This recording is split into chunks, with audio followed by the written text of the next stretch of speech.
hymn, and being worship leaders, dapat makasabuta. So kita mga singers, musicians, dapat makasabuta unsa ang worship. It is for the glory of God alone. And as we lead our church, as we learn and lead today, we'll begin to understand how important a musician is in the church. So another, dito itong kabalungan importante. Kaya ang worship leader mag-prepare of parts. Kasama na yung mga pastor lang kung taga-ibahin din. Pastor, pakantahan ni Siguan. Pastor, pakantahan ko. Ganahan ko, ana. Naimudol na ako, sir, pakantahan ko karong ko, ana. Gusto ko makanta. Hindi isulat din ako. Kaya na ay nag-volunteer. Kaya, lisod ba yung kasay, isulat mo ang ngalan, di ay billing. Na ako, isulat niyo ako ngalan din na. Tuwan dyan ako na ba? Ngalan ko. Okay, let's continue.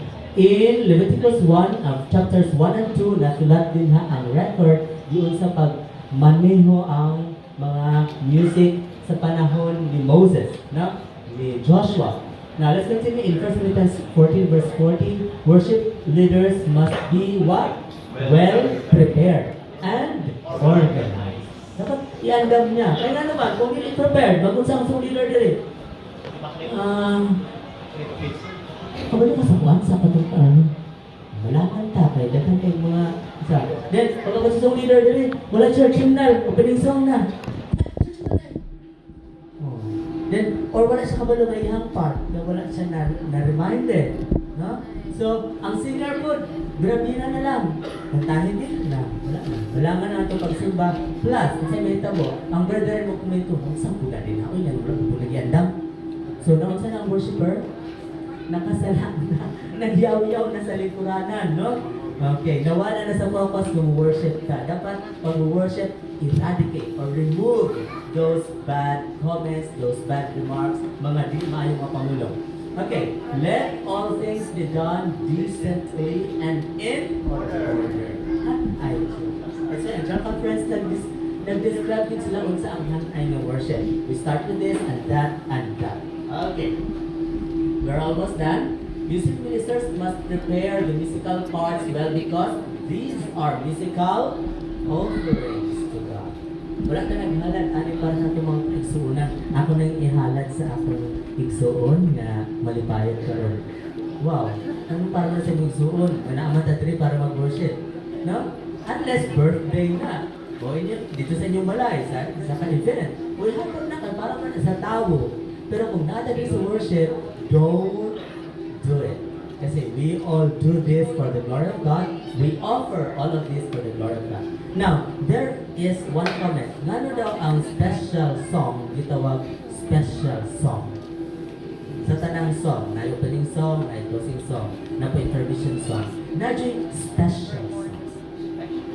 Special mo na. Sana siya special halo-halo? Sana siya special biko?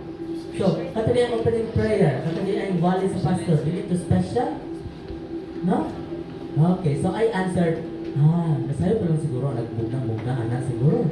Kay, special lang good ang term, kay, mura lang good na ang kanta before sa mensahe.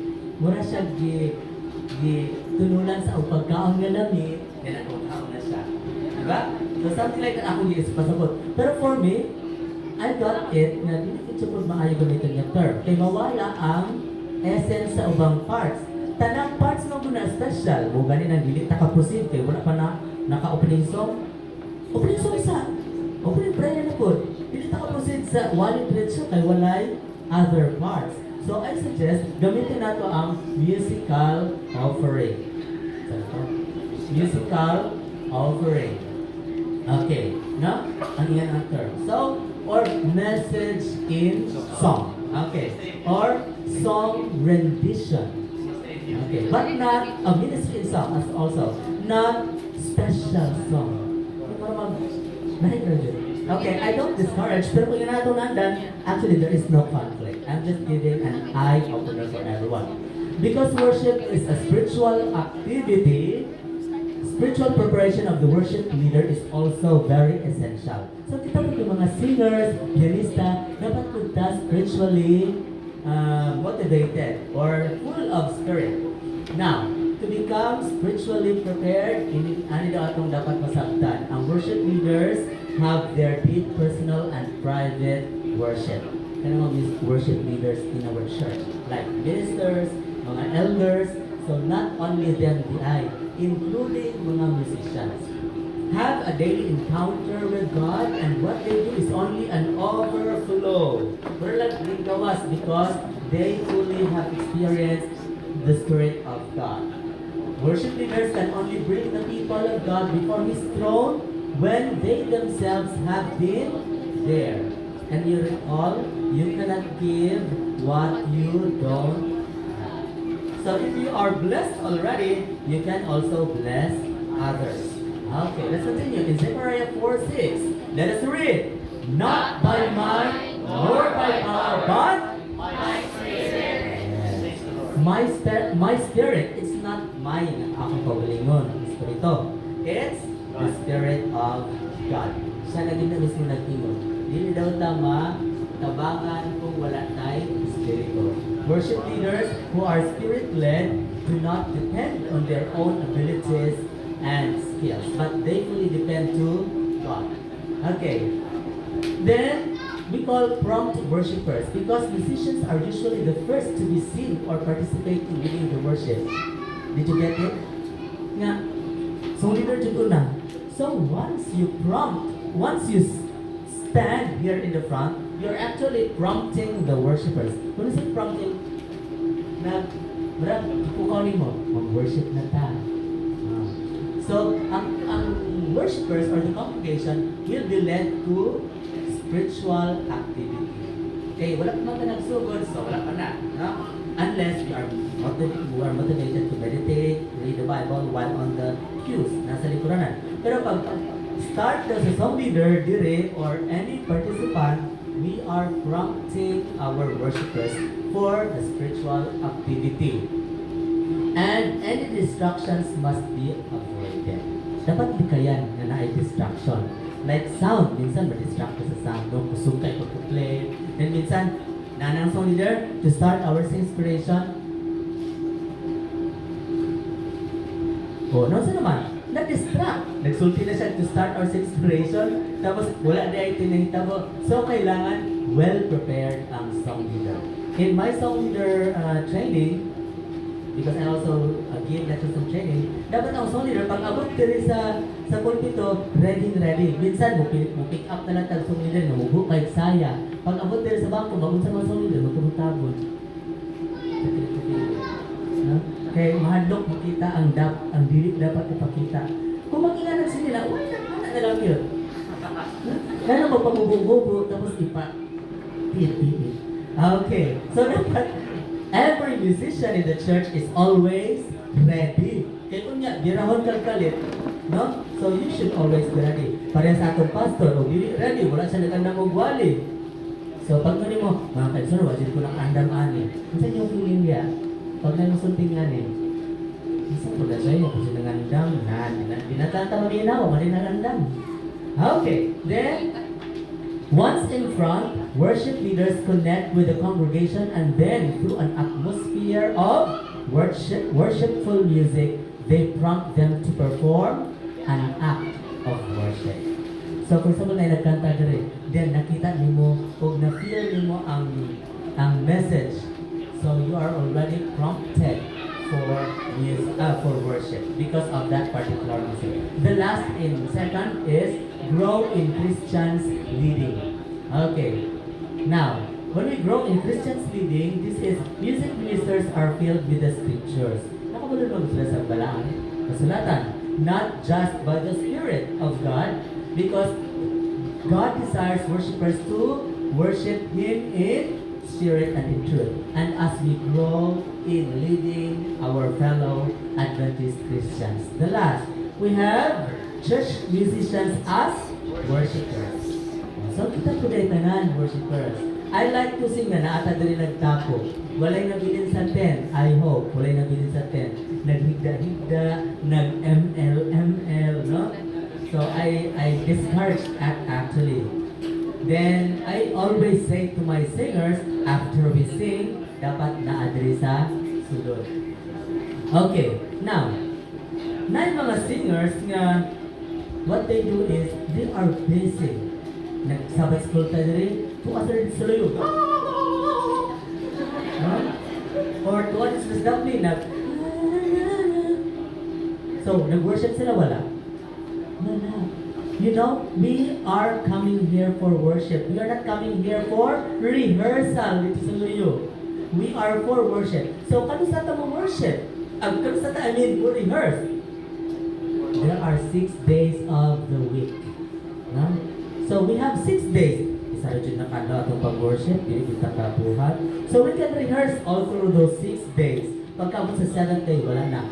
Karon, nakayawan ko kay mga taang grace notes. Wala ni practice. But, alam ko, sige lang, bahala na ginawa na. Anyway, we come here for worship, not to rehearse. So, nanganila natin, kaya para worship. Hindi na mag-rehearse dito. Tapos pag-abot din sa pulpito, nasayip na gyapon. Kung sa may pulo sa itong practice. No? Di pagkawan, pangasabaan pa kayo, nasayip. Wala na. Are you already motivated to sing? Nawala na, kay nawala na ito yung mga effort dito. Okay, so I suggest nga mga singers, they should come or sit down there or dili maglingkod dito sa luyo, di ba tabi. Ang one man good, hulat na sila mo kanta, then surprise dahil ng entrance. Wow, kasi na sila. But for me, I suggest na ang singers na unara dyan pinatapad-tapad. Then pag kanto sila, tindog na muna, saka na po sa dito.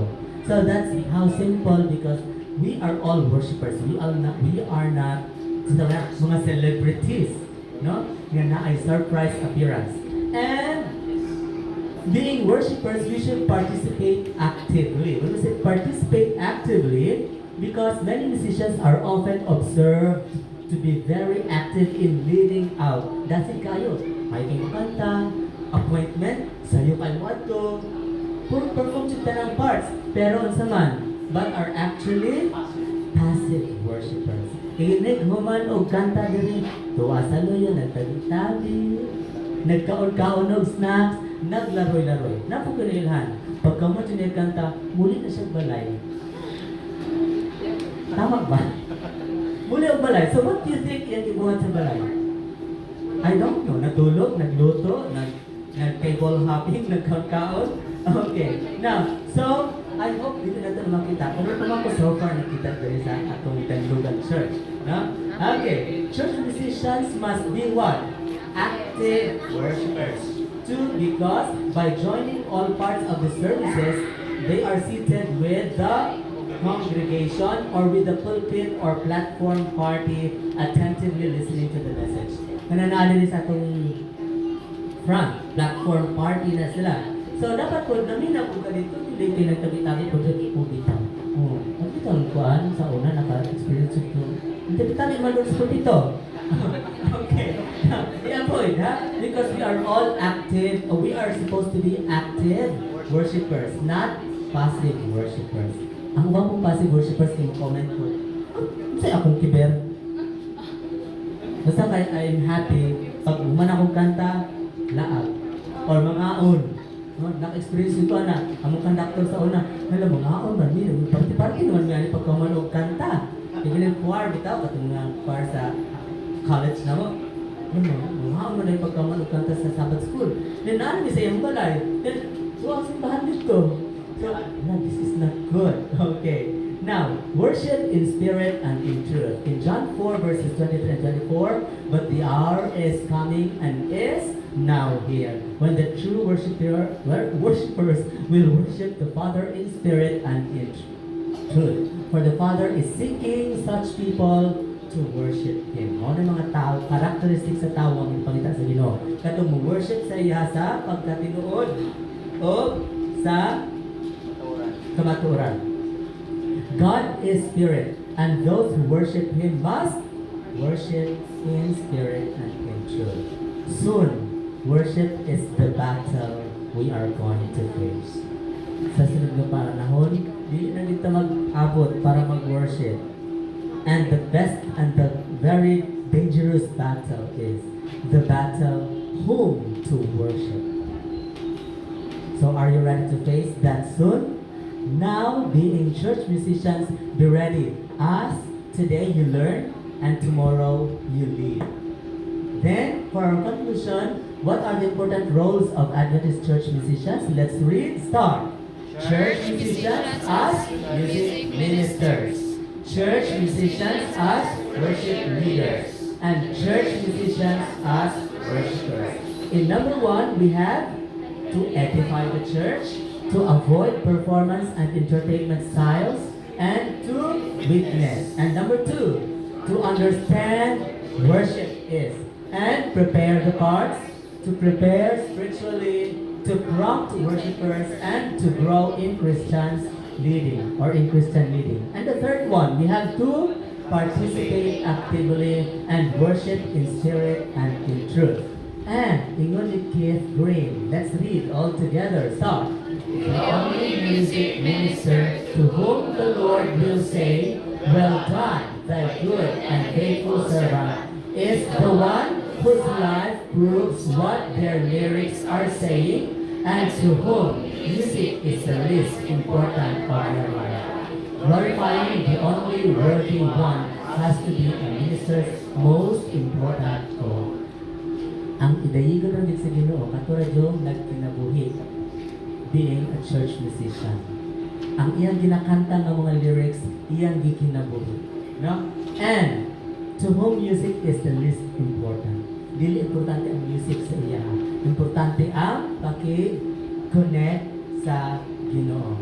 I hope today we learn being church musicians, and tomorrow we will lead our congregation and our church. Happy Sabbath, everyone. Amen.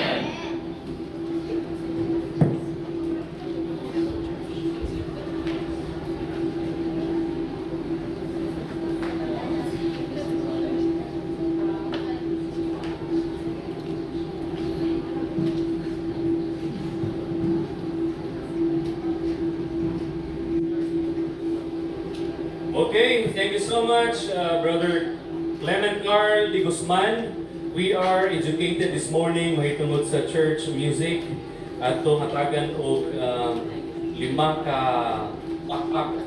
Clement Carl de Guzman. Okay, 5. Ready? Clap!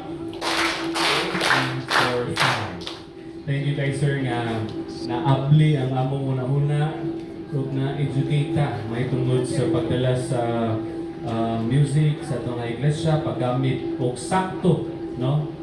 Labi na sa pag-lead din sa atubangan. So ato itong i-apply and i-share na to sa matang iglesia. I hope nag-take note mo, i-note na yung mga utok, mga flash drive ba na, hindi madungog, i-ana rin ang i-absorb. Pero mag-react ko mo sa inyong iglesia, i-share ninyo kung unsay inyong nakatunan, inyong na-learn. Kaya aron mag-lead na pud mo sa inyo nga iglesia. Basta inyo i-report, dahil kay gwapo dito, gwapo. Pagkaon, vegetables. So, mo-share dito pud mo. Thank you kayo, Sir Cart, to thank our lecturer this morning. I will read to you the citation of this certificate. Please come up. Ang yung president na to, our president of the AYC, Brother Neil Obedincia. Certificate of Appreciation gladly presented to Brother Carl, Clement Carl de Guzman, for the timely lecture on church music. You have transformed the lives of the young people to showcase their talent for the glory of God. Given this 26th day of September 2020 at Ulangan Day Church, Pagadian City, signed by our district leader, Pastor G. Serrano, and our Elders Council President, Brother Tris Agbulos. Once again, thank you and happy Sabbath. Picture it. The President. It's a guapo President.